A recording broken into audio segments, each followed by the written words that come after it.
Hi friends, let's read the book today, Mr. Watson's Chickens by Jared Dapierre, illustrated by Andrea Cerumi. Pause to read what it's about. Mr. Watson lived with Mr. Nelson in a big honking house with a teeny tiny yard and a big honking city. And in that teeny tiny yard, he kept 2 dogs, 3 cats, and a handful of chickens. Mr. Watson loved his chickens, and his chickens loved him. He started like any sensible person, with 3. And every morning, he and Mr. Nelson would count them.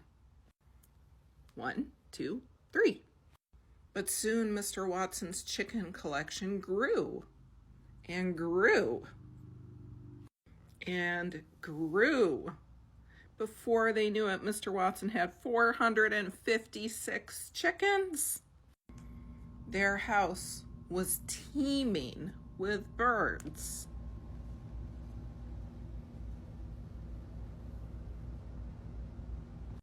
Chickens in the sink, chickens on the bed, chickens in the bread box, chickens on their head.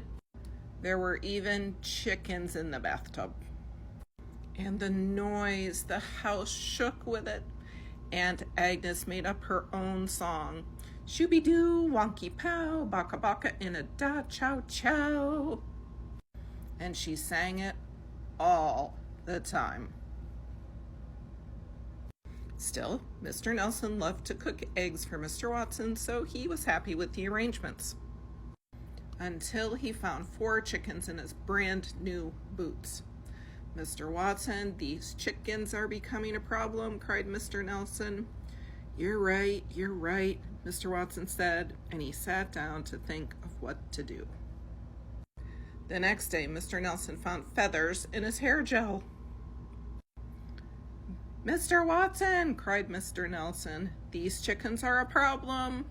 You're right, Mr. Watson said, and he sat down to think of what to do. Late at night, Aunt Agnes led the other chickens in a full choral rendition of her favorite song. Shooby-doo, wonky-pow, bawka-bawka in a da chow-chow.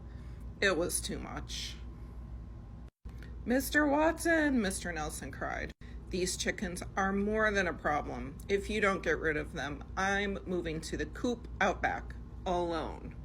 Mr. Watson loved his chickens, but he loved Mr. Nelson more. Without Mr. Nelson, his heart would be a broken egg. So the next day, the 2 men gathered up the chickens in their cages and crates. They loaded them onto wagons, all tied together in a line. This is part 2 of Mr. Watson's Chickens. They loaded them onto wagons, all tied together in a line for the county fair to find the chicks a loving home. But just as they reached their destination, Mr. Watson tripped. All the chickens were gone. No, Mr. Watson wailed. How will we ever find them all? Now the whole city will be littered with chickens. Sure enough. Whose chickens are these? The pickle slinger cried. 10 chickens bobbed in her tubs. That'll be me, said Mr. Watson, with a 1, 2, 3 as he moseyed over to collect his chickens. Whose chickens are these? The cheesemonger cried. 20 chickens were feathers deep in their cheese. That'll be me, said Mr. Watson, with a 1, 2, 3 as he sidled over to collect his chickens. Whose chickens are these? The nut hawker howled. 30 chickens waited in his bins. That'll be me, whispered Mr. Watson, with a 1, 2, 3 as he skulked over to collect his chickens. At long last, Mr. Watson and Mr. Nelson collected every single chicken, all except one. Where was the final chicken? Pause to look for it. Pause again to look for it.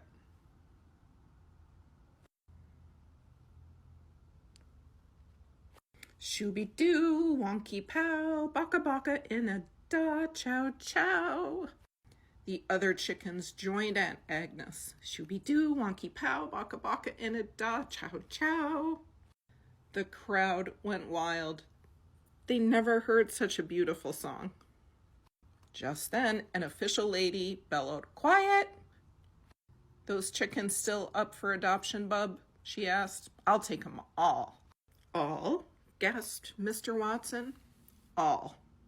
I've been looking for a new act for the fair. A big, honking chicken choir is just what I need." "Done," cried Mr. Watson. That night, Mr. Watson and Mr. Nelson ate supper, and there were no chickens in their soup. They brushed their teeth, and there were no chickens in the sink. They got ready for bed, and there were no chickens in their pajamas. Mr. Watson felt sad without his chickens, and Mr. Nelson did too, now that their house was an empty nest. Or was it? Crack, crack, crack. Shooby-doo, walkie-pow, Bawka-bawka, and the da-chow-chow. It begins again. 1, 2, 3. And that's the end.